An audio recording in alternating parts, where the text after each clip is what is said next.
ರಾಜಧಾನಿಯ ಮಹಾನಗರ ಪಾಲಿಕೆ ಚುನಾವಣಾ ಫಲಿತಾಂಶ ಹೊರಬಿದ್ದಿದೆ. ನಿರೀಕ್ಷೆಯಂತೆಯೇ 3 ಪಾಲಿಕೆಗಳಲ್ಲೂ ಬಿಜೆಪಿ ಭಾರೀ ಬಹುಮತದೊಂದಿಗೆ ಗೆಲುವು ಸಾಧಿಸಿದೆ. ಸತತ 3ನೇ ಬಾರಿಗೆ ಪಾಲಿಕೆ ಅಧಿಕಾರದ ಚುಕ್ಕಾಣಿ ಹಿಡಿಯಲು ಕಮಲ ಪಾಳೆಯ ಸಜ್ಜಾಗಿದೆ. ಒಟ್ಟು 270 ವಾರ್ಡ್ಗಳಲ್ಲಿ ಬಿಜೆಪಿ 187, ಕಾಂಗ್ರೆಸ್ 41, ಆಪ್ 35, ಇತರೆ 7 ಸ್ಥಾನಗಳನ್ನು ಗೆದ್ದಿದೆ. ಇನ್ನು ಇದೇ ಮೊದಲ ಬಾರಿಗೆ ಪಾಲಿಕೆ ಚುನಾವಣೆಯಲ್ಲಿ ಸ್ಪರ್ಧಿಸಿದ್ದ ಆಮ್ ಆದ್ಮಿ ಪಕ್ಷ 3ನೇ ಸ್ಥಾನಕ್ಕೆ ತಳ್ಳಲ್ಪಟ್ಟು ಭಾರೀ ಮುಖಭಂಗ ಅನುಭವಿಸಿದೆ.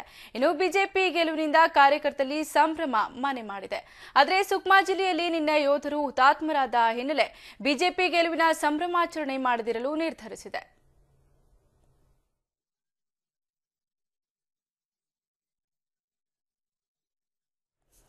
ಇನ್ನು ರಾಷ್ಟ್ರ ರಾಜಧಾನಿಯ ಮಹಾನಗರ ಪಾಲಿಕೆ ಚುನಾವಣಾ ಫಲಿತಾಂಶ ಹೊರಬಿದ್ದಿದೆ. ನಿರೀಕ್ಷೆಯಂತೆಯೇ 3 ಪಾಲಿಕೆಗಳಲ್ಲೂ ಬಿಜೆಪಿ ಭಾರೀ ಬಹುಮತದೊಂದಿಗೆ ಗೆಲುವು ಸಾಧಿಸಿದೆ. ಸತತ 3ನೇ ಬಾರಿಗೆ ಪಾಲಿಕೆ ಅಧಿಕಾರದ ಚುಕ್ಕಾಣಿ ಹಿಡಿಯಲು ಕಮಲ ಪಾಳೆಯ ಸಜ್ಜಾಗಿದೆ.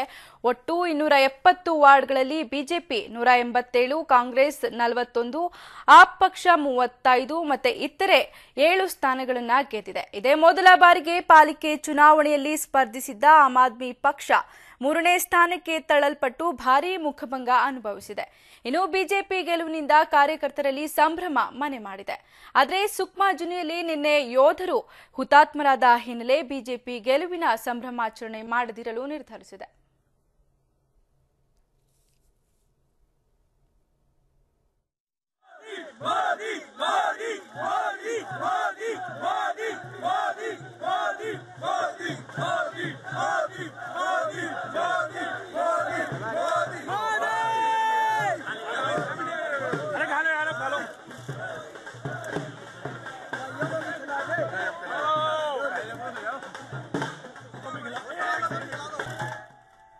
ಇನ್ನು ದೆಹಲಿ ಪಾಲಿಕೆ ಚುನಾವಣೆಯಲ್ಲಿ ಸೋತ ಬೆನ್ನಲ್ಲೇ ಆಪ್ ಮತ್ತೆ ಇವಿಎಂಗಳ ಮೇಲಿನ ಆರೋಪವನ್ನ ಮುಂದುವರಿಸಿದೆ. 3 ಪಾಲಿಕೆಗಳಲ್ಲೂ ಬಿಜೆಪಿ ಜಯಬೇರಿ ಬಾರಿಸಿದೆ. ಆದರೆ ಅದು ಮೋದಿ ಅಲೆಯಲ್ಲ, ಇವಿಎಂ ಅಲೆ ಅಂತ ಆಪ್ ನಾಯಕ ಗೋಪಾಲ್ ರಾಯ್ ಪ್ರತಿಕ್ರಿಯಿಸಿದ್ದಾರೆ. बिजली के दाम आधे किए हैं, जिसने अस्पतालों के अंदर दवा मुफ्त की है, जिसने सरकारी स्कूलों को बेहतर किया है, जिसने 300 से ज्यादा उन इलाकों में कॉलोनियों में जहां पानी नहीं था वहां पानी पहुंचाने का काम किया. That's up to you decide. I am saying there are either party इस पर बैठेगी, बैठने के बाद विचार करेगी इस पूरे मसले को आगे किस तरीके से लेकर जाएगी. तो क्या नरेंद्र मोदी जी ने इस्तीफा दे दिया दिल्ली की हार के बाद, बुरी हार? ಓಕೆ, ಈ ಬಗ್ಗೆ ಹೆಚ್ಚಿನ ಮಾಹಿತಿನ ಕೊಡ್ತಾರೆ ನಮ್ಮ ಪ್ರತಿನಿಧಿ ಹರೀಶ್. ಹರೀಶ್, ಏನ್ ಆಪ್ ಮತ್ತೆ ಇವಿಎಂಗಳ ಮೇಲೆ ಆರೋಪವನ್ನ ಮುಂದುವರಿಸಿದೆ ಅಂದ ಹಾಗೆ ಆಪ್ ನಾಯಕ ಗೋಪಾಲ್ ರಾಯ್ ಅವರು ಏನ್ ಹೇಳಿದ್ದಾರೆ ಅಂತ? ಈಗಾಗಲೇ ಎಂಸಿಡಿ ಚುನಾವಣೆಯಲ್ಲಿ ಅಂದ್ರೆ 3 ಮಹಾನಗರ ಪಾಲಿಕೆಯ ಚುನಾವಣೆಯಲ್ಲಿ ಬಿಜೆಪಿ ಒಂದು ಅತ್ಯದ್ಭುತ ಗೆಲುವನ್ನ ಸಾಧಿಸಿದೆ.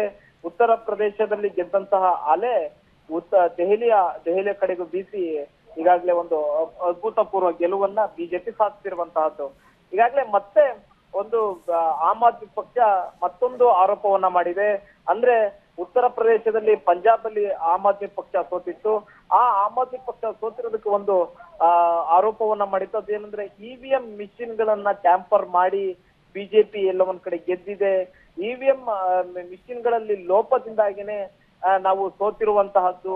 ಇವಿಎಂ ಮಿಷಿನ್ ಗಳನ್ನ ಟ್ಯಾಂಪರ್ ಮಾಡುವ ಸಾಧ್ಯತೆಗಳು ಇವೆ ಅನ್ನುವಂತಹದ ಒಂದು ಆರೋಪವನ್ನ ಮಾಡಿತ್ತು.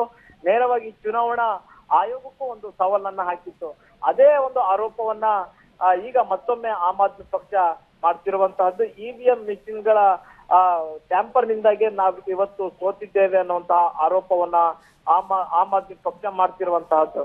ಅಂದ್ರೆ ಇಂತಹ ನೆಗೆಟಿವ್ ಪೊಲಿಟಿಕ್ಸ್ ನಿಂದ, ಇಂತಹ ನೆಗೆಟಿವ್ ರಾಜಕೀಯ ತಂತ್ರಗಾರಿಕೆಯಿಂದಾನೆ ಇವತ್ತು ಆಮ್ ಆದ್ಮಿಗೆ ಸೋಲು ಉಂಟಾಗಿದೆ ಅನ್ನುವಂತಹದ್ದನ್ನ ನಾವು ಗಮನಿಸಬಹುದು. ಚೈತ್ರ, ಮುಖ್ಯವಾಗಿ ಎಂಸಿಡಿ ಎಲೆಕ್ಷನ್ ಆರಂಭ ಆಗುವುದಕ್ಕಿಂತ ಮುಂಚೆನೆ ಇವಿಎಂ ಮಿಷಿನ್ ಗಳನ್ನ ಟ್ಯಾಂಪರ್ ಮಾಡಲಾಗ್ತಿದೆ ಅನ್ನುವಂತಹ ಆರೋಪವನ್ನ ಅರವಿಂದ್ ಕೇಜ್ರಿವಾಲ್ ಮಾಡ್ತಾರೆ.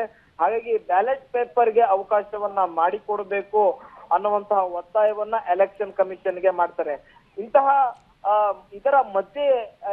ಇದರ ಮಧ್ಯೆ ಆಮ್ ಆದ್ಮಿ ಮತ್ತೊಂದು ಸೋಲನ್ನ ಕಂಡಿದೆ.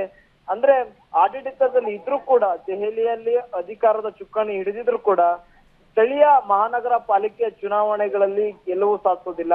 ಮತ್ತೊಮ್ಮೆ 10 ವರ್ಷಗಳ ಆಡಳಿತದಲ್ಲಿದ್ದಂತಹ ಬಿಜೆಪಿ ಮತ್ತೊಮ್ಮೆ ಅಧಿಕಾರವನ್ನ ಹಿಡಿಯುತ್ತೆ ಅಂತಂದ್ರೆ ಇಲ್ಲಿ ಆಮ್ ಆದ್ಮಿ ಪಕ್ಷ ಅಧಿಕಾರಕ್ಕೆ ಹೆಚ್ಚು ಒತ್ತು ಕೊಡೋದಕ್ಕಿಂತ ಆಡಳಿತಕ್ಕೆ ಹೆಚ್ಚು ಒತ್ತು ಕೊಡೋದಕ್ಕಿಂತ ಇಂತಹ ನೆಗೆಟಿವ್ ಹಿಟ್ ಅಂಡ್ ರನ್ ವಿಚಾರಗಳಿಗೆ ಹೆಚ್ಚಿನ ಮಹತ್ವವನ್ನ ಕೊಟ್ಟಿದ್ದರ ಫಲವೇ ಇವತ್ತಿನ ಚುನಾವಣೆಯ ಫಲಿತಾಂಶ ಅನ್ನುವಂಥದ್ದನ್ನ ನಾವು ಗಮನಿಸಬಹುದು.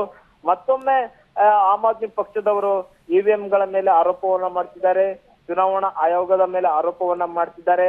ಎಲ್ಲ ಒಂದ್ ಕಡೆ ಸ್ವಲ್ಪ ಮಟ್ಟಿನ ಸತ್ಯ ಇದ್ರೂ ಕೂಡ ಅದು ಎಲ್ಲವನ್ನ ಕೂಡ ಎಲೆಕ್ಷನ್ ಮಿಷಿನ್ ಗಳನ್ನ ಇವಿಎಂ ಗಳನ್ನ ಟ್ಯಾಂಪರ್ ಮಾಡ್ಲಿಕ್ಕೆ ಸಾಧ್ಯ ಇಲ್ಲ ಅನ್ನುವಂತಹದ್ದು ಸೋಲಿನ ಹತಾಶೆಯಿಂದ ಈ ಒಂದು ಆರೋಪವನ್ನ ಮಾಡ್ತಿದ್ದಾರೆ ಅಂತ ಅನ್ಸುತ್ತೆ ಚೈತ್ರ. ಓಕೆ, ಧನ್ಯವಾದಗಳು ಹರೀಶ್ ನಿಮ್ಮೆಲ್ಲ ಮಾಹಿತಿಗಾಗಿ.